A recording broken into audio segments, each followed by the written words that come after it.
अस्सलाम वालेकुम फ्रेंड्स, कैसे हैं आप सब लोग। उम्मीद करता हूँ बिल्कुल ठीक ठाक खैरियत से होंगे। Welcome to my YouTube channel. आप सुन रहे हैं बहुत ही खूबसूरत नावल जिसका नाम है जन्नत के पत्ते।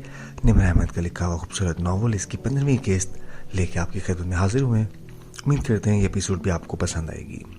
चौखट पे इसके कदमों के साथ सफ़ेद गुलाबों का बुके और एक बंद लिफाफा रखा था। वो झुकी, दोनों चीज़ें उठाई और जारहाना अंदाज में लिफाफे का मुंह फाड़ा। अंदर रखा चकोर सफेद कागज निकाला और चेहरे के सामने किया। Happy Valentine day from your Valentine. इसने लब भेज कर तनफ्फर से वो तहरीर पढ़ी और फिर बेहद गुस्से से कागज मरोड़ कर गुलदस्ते समेत पूरी कुव्वत से राहदारी में दे मारा। आउच। वो वापस मुड़ने ही लगी थी जब किसी की बौखलाई हुई आवाज सुनी। इसने चौंक कर पीछे देखा। गुलदस्ता और कागज सीधे हाथ वाले कमरे से निकलते मोतसम को जा लगे थे और इससे टकरा कर अब इसके कदमों में पड़े थे। ये क्या है? वो हक्का बक्का खड़ा था। आई एम सॉरी मोतसम, वो शदीद बेजारी से बमुश्किल जब्त करके बोली। मोतसम को वजाहत देने का सोचकर ही इसे कोफ्त होने लगी थी। ये मैंने तुम्हें नहीं दिए, बल्कि किसी फजूल इंसान ने मुझे भेजे थे। तुम बुरा मत मानना और इनको डस्टबिन में डाल देना। वो एक हाथ दरवाजे पर रखे, दूसरे में काजल पकड़े जरा रखाई से बोली।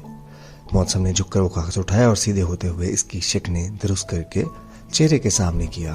हया को कोफ्त होने लगी। मैं कह रही हूं ना सॉरी। वो जो कतरे भमेस केड़े कागज को देख रहा था चौंक कर इसकी तरफ देखने लगा। नहीं, इट्स ओके, मगर ये तुम्हें कोई मांझी में तंग कर रहा है? वो तहरीर पर निगाहें दौड़ाते तशवीश से पूछ रहा था। ये बात नहीं है, ये बहुत पहले से मेरे पीछे पड़ा है, लंबी कहानी है, जाने दो, इसको कूड़े में फेंक देना, गुड नाइट। वो मजीद मुरव्वत का मुजाहरा किए बगैर दरवाजा बंद करने ही लगी थी जब वो हौले से बोला, ये गीला क्यों है? तुम रोई हो? कुछ था इसकी आवाज में कि दरवाजा बंद करती हया ठटक कर रुकी। फिर बाहर बालकोनी में कदम रखा। मैं क्यों रोऊंगी? वो कागज को देखते हुए बोली। मौसम कागज के निचले दाएं तरफ के किनारे पर उंगली फेर रहा था। फिर ये गीला क्यों है? शायद फूलों पे पानी था। हया ने नफी में गर्दन हिलाई। नहीं, ये तो मोटे लिफाफे में महर बंद था। मौसम ने वो नम हिस्सा नाक के करीब ले जाकर आंखें मूंदे सांस अंदर को खींची। सिट्रस, लीमू, लाइम। वो हया की तरफ देखने लगा। ये क्या कह रहे हो? मुझे कुछ समझ नहीं आ रहा। किसी ने इसके निचले किनारे पर लीमू का रस लगाया है। फिर इसने जरा चौंक कर हया को देखा। तुम्हारे पास माचिस है? वो जवाब देने के लिए दिए बिना उल्टे कदमों पीछे आई और दरवाजा पूरा खोल कर एक तरफ हो गई। मौसम कदरे झिझका, फिर कागज पकड़े अंदर दाखिल हुआ। हया ने अपनी और डीजे की मेज की कुर्सियां खींच कर आमने सामने रखी और फिर टाली की मेज पर चीजें उलट पुलट करने लगी। क्या तुम भी बचपन में लीमू के रस और आग वाला खेल खेलते थे? वह मेज की तराज खोलकर कुछ ढूंढ रही थी। मौसम धीरे से हंसा। बहुत खेल खेले हैं और इनमें से अक्सर आग वाले ही होते थे। फलस्तीन में बहुत आग है, शायद तुम ना समझ सको। चलो आज इन तर्कों के खेल इसराइली आग से खेलते हैं। वो दराज से एक सिगरेट लाइटर निकाल कर इसके सामने कुर्सी पर आ बैठी और लाइटर इसकी तरफ बढ़ाया। मौसम ने लाइटर का पहिया अंगूठे से दबा कर घुमाया तो आग का नीला जर्द सा शोला जल उठा। एहतियात से वो बेख्तियार कह उठी। मौसम ने जवाब नहीं दिया। वो खत के नम हिस्से को जो अभी तक सूखा नहीं था शोले के करीब लाया। जरा सी तपश मिली और अल्फाज उभरने लगे। बड़े बड़े करके लिखे अंग्रेजी के 3 हरूफ ARP। वो हरूफ एन फ्रॉम योर वैलेंटाइन के नीचे लिखे थे। वो दोनों चंद लम्हे कागज के टुकड़े पे उभरे भूरे हरूफ को तकते रहे, फिर एक साथ गर्दन उठाकर एक दूसरे को देखा। आर्प, अरब, ये कैसा लफ्ज है? हया ने मुमकिन अदायगी के दोनों तरीकों से हरूफ को मिलाकर पढ़ा। शायद कोई नाम? क्या आप कोई तुर्क नाम है? मालूम नहीं। मौसम ने निशाने उचकाए। हया सोचती निगाहों से कागज को तकती रही। क्या मैं तुम्हारी कोई मदद कर सकता हूँ? इसने एक नजर मौसम को देखा और नरम सा मुस्कुराई। तुम कर चुके हो। वो हौले से मुस्कुराकर खड़ा हुआ और कागज मेज पर रखा। वो जो भी है शायद तुम्हें अपना नाम बताने की कोशिश कर रहा है। वो कौन हो सकता है ये तुम बेहतर समझ सकती हो। मुझे अब चलना चाहिए। थैंक यू मौसम।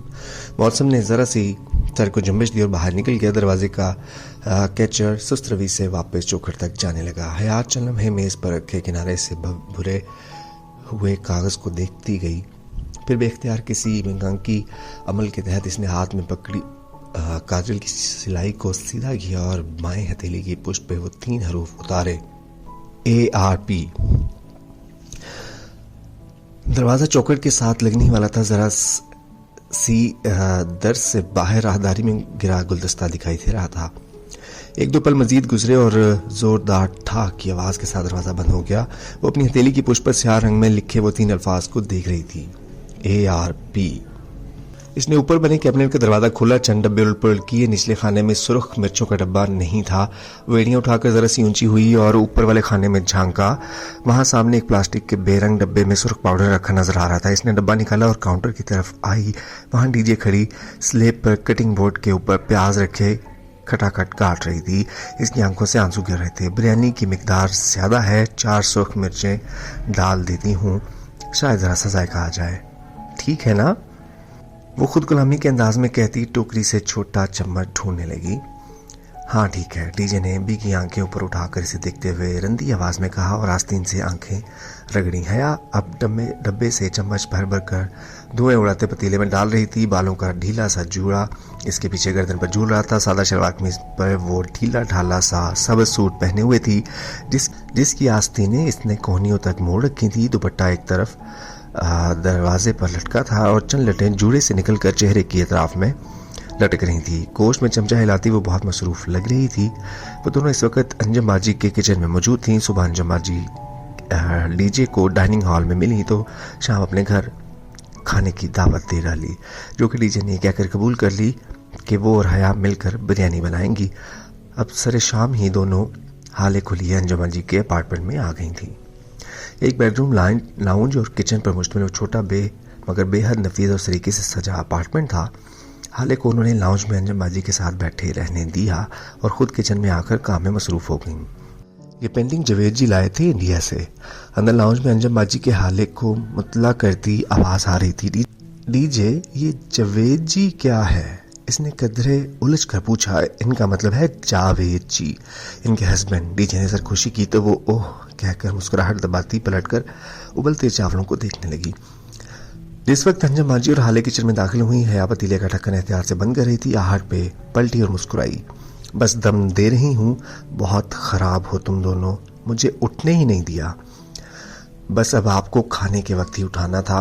वो जावेद भाई आ गए। वो हाथ धोकर तौलिए से साफ करते हुए बोली।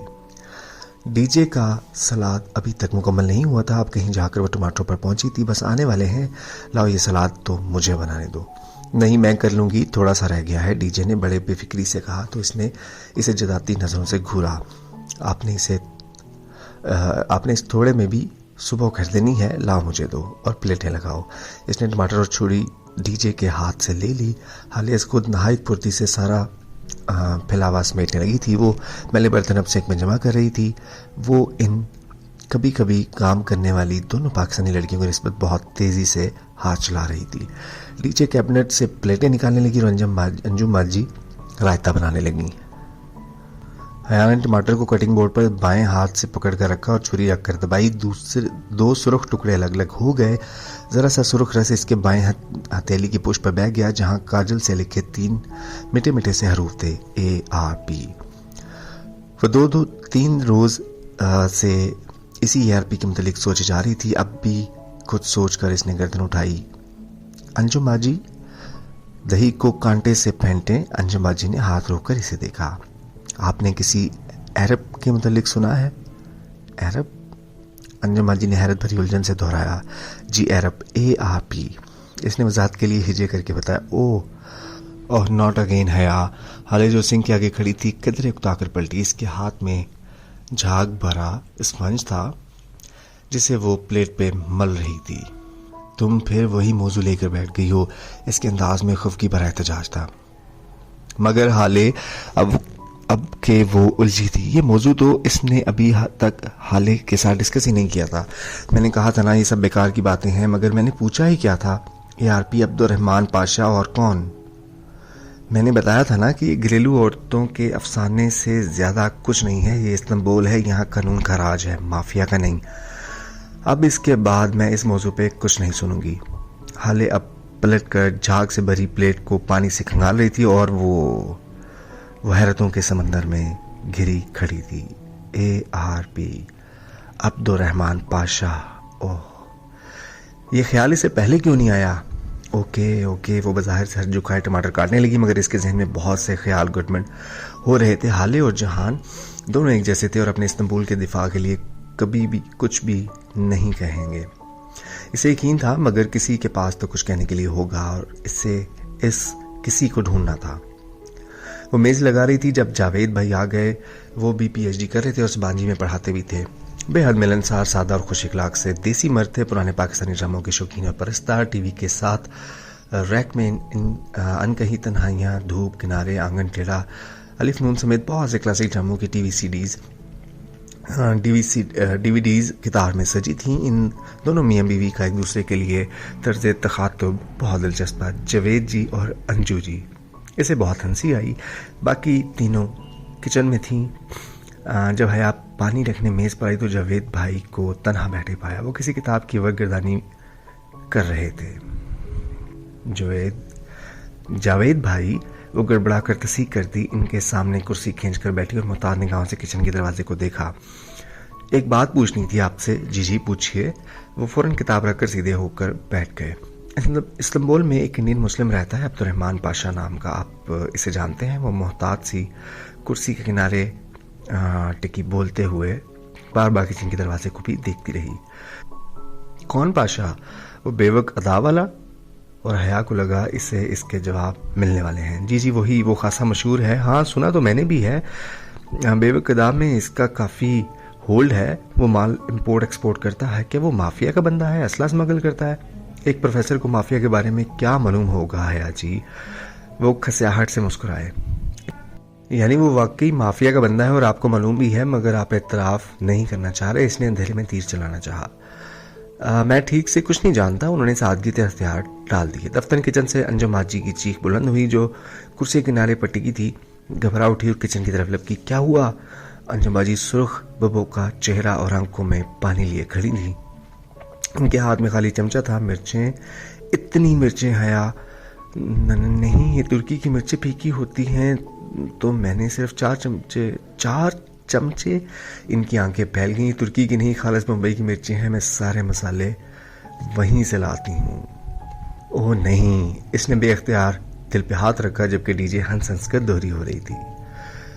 सर्दी का जोर पहले से जरा टूटा था। इस सुबह भी सुनहरी सी धूप टॉक्सिम स्क्वायर पर बिखरी थी। मुजस्मा आज़ादी के गिर्द हर सू सोने के ज़रात चमक रहे थे।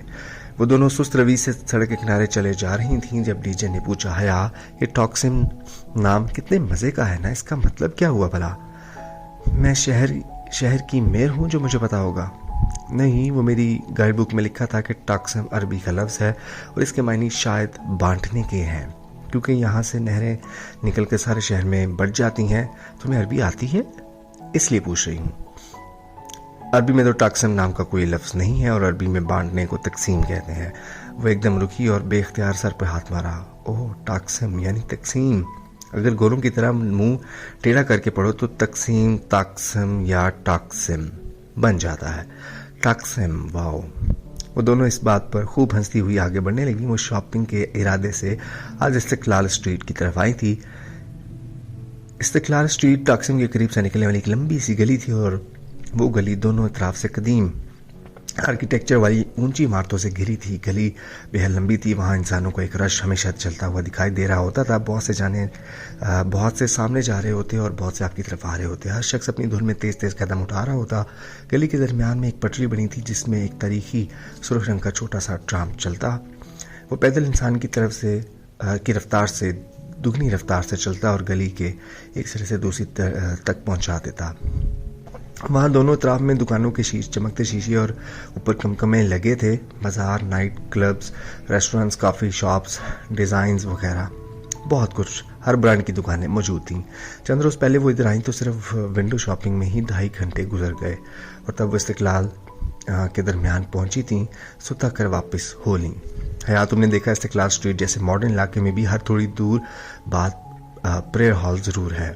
बड़े नेक हैं भाई तुर्क। वो कतरे तंजिया हंसी और फिर मुतलाशी निगाहों से इधर उधर देखने लगी। इस्तिकलाल स्ट्रीट आने का असल मकसद जिहान से मिलना था और वो सिर्फ इसीलिए यहाँ आई थी कि बर्गर किंग जाए, और मैं यहाँ से गुजर रही थी, सोचा कहकर इससे मुलाकात का बहाना ढूंढ ले। वो दोनों साथ साथ तेज़ रफ्तारी से चल रही थी। वहाँ हवा भी तेज़ थी और हया के खुले बाल उड़ उड़ कर इसके चेहरे पर आ रहे थे। वो बार बार कोट की जेब से हाथ निकालती और इन्हें कानों के पीछे अड़सती। तब ही इसने बर्गर किंग का बोर्ड देखा तो डीजे को बताया बिना रेस्टोरेंट के दरवाजे तक आई, और इससे पहले कि वो दरवाजे पे हाथ रखती दरवाज़ा अंदर से खुला और कोई बाहर निकला। वो बेख्तियार एक तरफ हुई। वो जिहान था। वो इससे पहचान गई थी, मगर वो अकेला नहीं था। वो इसके सामने से आता साथ से निकल कर गुजर गया। वो पलट कर देखने लगी। डीजे ने इसे रुकते नहीं देखा था। वो अपनी धुन में दुकानों को देखते चलती गई और लोगों के रेले में आगे बह गई। हया यूं ही अपने घुटनों तक आते स्याकोट की जेबों में हाथ डाले इसे देख रही थी। अब वो हवा के रुख पे खड़ी थी तो इसके बाल पीछे की तरफ उड़ने लगे थे। जिहान इससे दूर जा रहा था। इसके साथ एक दराज का लड़की भी थी, कोट स्कर्ट में मलबूस, अपने सुर्ख बालों को ऊंचे जूड़े में बांधे। लड़की नागवाली से हाथ हिला हिलाकर कुछ कह रही थी। जहां ने इसे नहीं देखा, इसे यकीन था। वो दौड़कर इनके पीछे गई। वो दोनों बहुत तेज चल रहे थे। इनकी रफ्तार से मिलने की सही में वो एशियाई लड़की हाँफने लगी थी। बमुश्किल वो इनके एहन अकब में पहुंच पाई। लड़की बुलंद आवाज में नफी में सर हिलाती कुछ कह रही थी। जहान भी खासा झंझलाया हुआ जवाबन बहस कर रहा था। वो तुर्क बोल रहे थे या कोई दूसरी जबान, वो फैसला ना कर पाई। शायद तुर्क नहीं थी। वो बहुत लंबे लंबे फिक्रे बोल रहे थे और जितनी तुर्क हया ने अब तक सुनी थी वो ऐसी नहीं थी। तुर्क में फिक्रे छोटे छोटे होते हैं, बस फेल इस्तेमाल किया और इसके आगे पीछे सांप के लाके लगाकर एक बड़ा लफ्ज बोल दिया जो मायने में कई फिक्रों के बराबर होता है। जिहान, जिहान। वो शोर और रश में बमुश्किल इतनी आवाज से इसे पुकार पाई कि वो सुन सके। इसकी तीसरी पुकार पर वो रुका। लड़की भी साथ ही रुकी। वो दोनों एक साथ ही पलटे। जिहान। इसके हों जिहान को देखकर एक मासूम मुस्कुराहट में ढलने लगे थे। क्या मसला है? इसने संजीदा उखड़े उखड़े अंदाज में अबरू उठाए। इसके चेहरे पर इतनी सख्ती और नागवारी थी कि हया के मुस्कुराहट खुलते लब बंद हो गए। इसका रंग फीका पड़ गया। मैं हया। वो बेयकीनी से बिना पलक झपके इसे देख रही थी। इसे शक गुजरा कि शायद जिहान ने इसे पहचाना नहीं। हाँ तो फिर? वो भवें सकेड़े बोला। वो लड़की कोट की जेबों में हाथ डाले खड़ी नापसंदीदगी से हया को देख रही थी। फिर? हया ने बेयकीनी से ज़ेरे लब दोहराया। वो हैरान सी जिहान को देख रही थी। कोई काम है? वो बमुश्किल जब्त करके बोला। हया ने धीरे से नफी में सर हिलाया और इसमें बोलने की सकत नहीं रही थी। तो मेरी शक्ल क्या देख रही हो? जाओ। उषा ने झटक कर पलटा। लड़की भी एक उचटती निगाह इस पे डालकर मुड़ गई। इस्तिकलाल स्ट्रीट पे लोगों का रेला आगे बढ़ता गया। जिहान, सिकंदर और इस लड़की के पीछे बहुत से लोग इस समय जा रहे थे। कितनी ही देर वो साकत खड़ी बहुत से सरों की पुष्ट के दरमियान दोनों को दूर जाते हुए देखती रही। इसकी पलकें झपकना भूल गई थी। इन दोनों के सरापे हजूम में गुम हो रहे थे। वो दो नुक्ते बनते जा रहे थे, मध्यम, दूर, बहुत दूर। हया, हया। डीजे कहीं दूर अथल पथल सी सांसों के दरमियान चिल्ला रही थी वो, मगर वो सुन नहीं रही थी। वो इसी तरह भीड़ के दरमियान पत्थर हुई खड़ी इसी समय सिमत देख रही थी। वो बहुत दूर जा चुके थे। साकित पुतलियों में अब दर्द होने लगा था। बिलाखिर बोझ से इसकी पलकें गिनी और झुककर उठी तो मंजर भीग चुका था। इसने फिर से पलकें चिपकाई तो भीगी आंखों से कतरे रुखसारों पर गिरने लगे। सामने का मंजर कतरे वाजे हुआ, मगर लम्हे भर की ताखीर से इसका ताक़ुब हार गया था। वो दोनों भीड़ में गुम हो गए थे। वो अपना मंजर खो चुकी थी। आंसू टिप टिप इसकी थोड़ी से नीचे गर्दन पर लुढ़कते गए। हया, किधर गई थी तुम? डीजे ने ढाल सी आकर इसका शाना झंझोड़ा। इसका सांस फूल चुका था और वो हाँप रही थी। मैं कहीं बहुत पीछे रह गई हूँ डीजे, वो इसी सिमत देखते हुए बड़बड़ाई थी। इसने एक हाथ से ओवन का ढक्कन खोला, दूसरे हाथ से गरम ट्रे बाहर निकाली। ट्रे पर भूरी खस्ता गर्मा गर्म जिंजर ब्रेड तैयार थी। अदरक की हल्की सी खुशबू सारे किचन में फैली थी। वो दूसरे हाथ से जिंजर ब्रेड को चेक करती सीधी हुई और ट्रे लाकर काउंटर पर रखी। वो सफ़ेद ढीली सी आधे बाजुओं वाली टी शर्ट और खुले स्याह ट्राउजर में मलबूस थी। बालों का ढीला सा जूड़ा गर्दन पर पड़ा था और उलझी उलझी सी लटें गालों को छू रही थी। टी शर्ट के ऊपर पहने एप्रन पर जगह जगह चॉकलेट और क्रीम के धब्बे लगे थे। मौसम काउंटर के एक तरफ खड़ा प्याले में अंडे की सफेदी फेंट रहा था। डीजे दूसरी तरफ खड़ी सजावट के लिए ली गई बंटी जेलीज और रंग बिरंगे बीन्स के पैकेट खोलकर प्लेट में उंडेल रही थी। हर रंग के बीन्स, कैंडीज और सुर्ख जेली बीन्स का ढेर लग चुका था। आज हुसैन की सालगिरह थी। रवायती तरीके से केक बनाने के बजाय हयाज के लिए जिंजर ब्रेड हाउस तैयार कर रही थी। 1 फीट ऊंचा जिंजर ब्रेड से बना घर जो चॉकलेट क्रीम और रंग बिरंगी जेली से सजाना था वो पिछले 4 घंटे से लगी हुई थी और बिलाखिर अब इसकी जिंजर ब्रेड के 6 के 6 टुकड़े बेक हो चुके थे। 4 दीवारों के लिए और 2 मखरूती छत के लिए। आओ अब इसको जोड़ते हैं, इसने कहा तो मौसम जो आइसिंग बना चुका था प्याला रखकर इसकी तरफ आया। डीजे अब एक दीवार उठाकर इसमें से मुस्ततिल दरवाज़ा काट रही थी। हयार मौसम ने एहतियात से 2 दीवारें मौसम मुतसिल खड़ी की और इनके जॉइंट पे बतौर गम मखसूस सिरप लेप कर दिया। फिर बहुत आहिस्ता से दोनों ने अपने हाथ हटाए। दीवारें सीधी खड़ी थीं। सिरप के अंदर सिरप ने इनको चिपका दिया था। जबरदस्त, वो पुरजोश सी हो गई। इनका घर बन रहा था। ये ख्याल ही इसके सारी थकावट भगा कर ले गया। अब दोनों अब अगली दीवार जोड़ने लगी। हया के माथे से झूलती लट बार बार आंखों के सामने आती। वो बार बार इसे हाथ से पीछे हटाती। पोरों पे लगे चॉकलेट सिरप के धब्बे इसके रुखसार पर लग गए मगर परवाह किसे थी। 4 दीवारी बन गई थी। अब उन्होंने 2 मुस्ततील टुकड़ों को ऊपर उल्टे वी की तरह रखा जो जोड़ पर सिरप लगाया। काफी देर बाद उन्होंने अपने हाथ हटाए। छत बरकरार रही। सिरप सूखने लग गया था। छत मजबूत होती गई। हया तुम ग्रेट हो। वो भूरा सा घर बिना रंग या आराइश के भी इतना प्यारा लग रहा था कि मौसम बेख्तियार सताई से बोला, मुझे पता है। वो धीरे से हंसी। वो तीनों अब अला बला कैंडीज, बेंटीज और जेलीज की दीवारों से सजावट करने लगे। वो हर डेकोरेशन के टुकड़े के पीछे जरा सा सिरप लगाकर इसे दीवार से चिपका देते। भूरे घर पर ये जगह जगह सुर्ख, सब्ज और नीले बटन की मानंद आंखें उभरने लगी थी। डीजे ने सफ़ेद क्रीम से खिड़कियों की चौखटें भी बना ली। अंदर नीली क्रीम का रंग भर दिया। अब इस्तांबुल की बर्फबारी का मज़ा अपने घर को भी चिखाएं। हया आइसिंग, शुगर और छलनी ले आई। इसने सफ़ेद सूखे आटे की शक्ल की आइसिंग शुगर छलनी में डाली और घर के ऊपर करके छलनी आहिस्ता आहिस्ता हिलाने लगी। छलनी के सुराखों से सफ़ेद ज़रे नीचे गिरने लगे। भूरे घर पे जो बर्फबारी होने लगी और हल्की सी सफ़ेद तह चॉकलेट से ढके घर पे बैठने लगी। हया का जिंजर ब्रेड हाउस तैयार था। इसने एहतियात से ट्रे उठाई। घर बरकरार रहा। वो इसकी 4.5 घंटों की मेहनत का समर था। किसी सालगिरह की तकरीब से पहले हया सुलेमान निक्सिक से तैयार ना हो हैरत अंगेज बात थी, मगर आज इसकी तैयारी वो घर ही था। इसे अपने रफ हुलिये, एप्रन और चेहरे पर लगे धब्बों की परवाह नहीं थी। इसकी सारी तवज्जो ट्रे में रखे जिंजर ब्रेड हाउस पे थी। वो डीजे और मौसम के पीछे चलती कॉमन रूम में दाखिल हुई। वहाँ फासले फासले पर गोल मेज़ों के गिर्द कुर्सियों के फूल बने थे। दरमियानी मेज़ पर गिफ्ट्स और हुसैन का लाया हुआ केक रखा था। 12 ममालिक के एक्सचेंज स्टूडेंट्स आ चुके थे। वो कोई सरप्राइज पार्टी ना थी। सो हुसैन बड़ी मेज़ के पीछे खड़ा हंसता हुआ टाली का गिफ्ट लेने की कोशिश कर रहा था, जैसे टाली बार बार पीछे खींच रही थी। सरप्राइज, हया ने पुकारा और सबने इधर देखा। मौसम और डीजे के पीछे वो चौखट पे खड़ी थी। दोनों हाथों में उठाई ट्रे में वो फ्री टेल हाउस रखा था और हया को पता था वो हंसल और ग्रेटल के जिंजर ब्रेड हाउस से ज्यादा खूबसूरत था। वाओ, बेख्तियार बहुत से लबों से सताइश निकली। हया तुमने मेरे लिए इतना किया। हुसैन बेहद मुतासिर हुआ था। इसने मुस्कुराते हुए शाने उचकाए। वो दरवाजे में खड़ी थी। दरवाजा आधा खुला था और सर्दी अंदर आ रही थी। आओ हया, इसे मेज पे ले आओ। मौसम बड़ी मेज पर गिफ्ट्स, केक और दूसरी डिशेस के दरमियान चीजें हटाकर जगह बनाने लगा। सर्दी की लहर दरवाजे से अंदर घुस रही थी। इसने बाएं हाथ में ट्रे पकड़े, दायां हाथ बढ़ाकर दरवाजा धकेलना चाहा। वो बदकिस्मती का लम्हा था। दरवाजे की नाप को इसने छुआ ही था कि दरवाजा जोर से पूरा खुला और कोई तेजी से अंदर दाखिल हुआ।